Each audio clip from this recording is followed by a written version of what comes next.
নমস্কাৰ বন্ধুসকল আপোনাক হৈ চাইছে বায়োছম আজিৰ ভিডিঅ'টো বহুত ইন্টাৰেষ্টিং ভিডিঅ' হ'ব গতিকে আশা কৰিম আপুনি ভিডিঅ'টো প্ৰথমৰ পৰা শেষলৈকে চাব আজিৰ ভিডিঅ'ত আমি আলোচনা কৰিম যে প্লাষ্টিক সাৰ্জাৰী কি আৰু ইয়াক কেনেকৈ কৰা হয় এতিয়া প্লাষ্টিক সাৰ্জাৰীৰ ওপৰত বিতংভাৱে আলোচনা কৰোঁ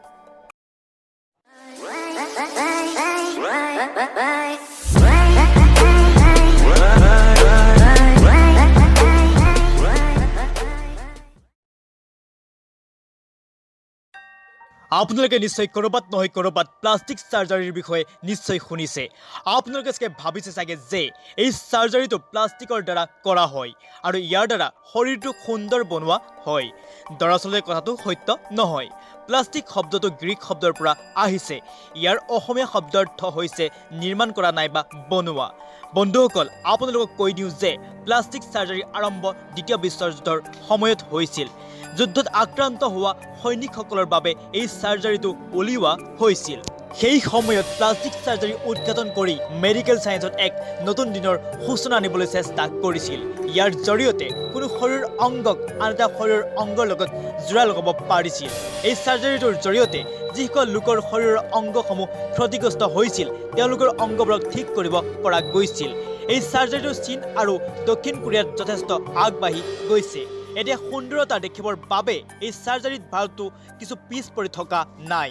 আপোনালোকক কৈ দিওঁ যে যদি আপোনালোকে প্লাষ্টিক সাৰ্জাৰী কৰিম বুলি ভাবিছে তেনেহ'লে আপোনালোকৰ বয়স 18 বছৰতকৈ অধিক হ'ব লাগিব যদি আপোনাৰ বয়স 18 বছৰতকৈ তলত আছে তেনেহ'লে এই সাৰ্জাৰীটো আপুনি কেতিয়াও কৰিব নোৱাৰে আজিকালিৰ চিকিৎসা বিজ্ঞান ক্ষিপ্ৰগতিত আগবাঢ়ি যোৱাৰ ফলত আগৰ দিনৰ দৰে সাৰ্জাৰী তথা অপাৰেশ্যন কৰিব লগা নহয় আজিকালি কিছু ইনজেকশ্যনৰ জৰিয়তেও প্লাষ্টিক সাৰ্জাৰী কৰিব পাৰি ফোনত প্লাষ্টিক সাৰ্জাৰী সহজ হ'ব পাৰে কিন্তু ইয়াক কৰিবৰ বাবে বহুত টকা খৰচ কৰিব লগা হয় প্লাষ্টিক সাৰ্জাৰীৰ জৰিয়তে শৰীৰৰ অংগবোৰ যিদৰে ঠিক কৰিব পাৰি তথা সুন্দৰ কৰিব পাৰি ঠিক তেনেদৰে কেতিয়াবা প্লাষ্টিক সাৰ্জাৰীৰ জৰিয়তে আপুনি আগতকৈও বেছি কুচিত দেখিব পাৰে যাৰ বাবে প্লাষ্টিক সাৰ্জাৰীৰ পিছত ডক্টৰজন কেতিয়াও দায়ী নহয় প্লাষ্টিক সাৰ্জাৰী কৰাৰ সময়ত বহুত সাৱধানেৰে অপাৰেশ্যন কৰা হয় আৰু ইয়াৰ লগতে আপোনাৰ শৰীৰৰ অংগসমূহ সাৰ্জাৰীৰ বাবে উপযুক্ত হোৱাটো অতি প্ৰয়োজনীয় যদি আপোনাৰ কোনো অংগ সাৰ্জাৰী কৰিবৰ বাবে উপযুক্ত নহয় তেনেহ'লে যদি সেই অংগক ডক্টৰজনে জোৰ কৰি সাৰ্জাৰী কৰিব বিচাৰে তেনেহ'লে আপোনাৰ অংগ ক্ষয় হ'ব পাৰে গতিকে প্লাষ্টিক সাৰ্জাৰী কৰাৰ প্ৰাক মুহূৰ্তত আপোনাৰ শৰীৰৰ যথোপযুক্ত স্থিতি ভালদৰে লক্ষ্য কৰিব কাৰণ আপোনাৰ অকমান ভুলেই আপোনাৰ অংগৰ দুৰ্ঘটনা কৰিব পাৰে যিটো বলিউড ইণ্ডাষ্ট্ৰীত উদাহৰণ আছে আৰু আজিৰ ভিডিঅ'টোত ইমানেই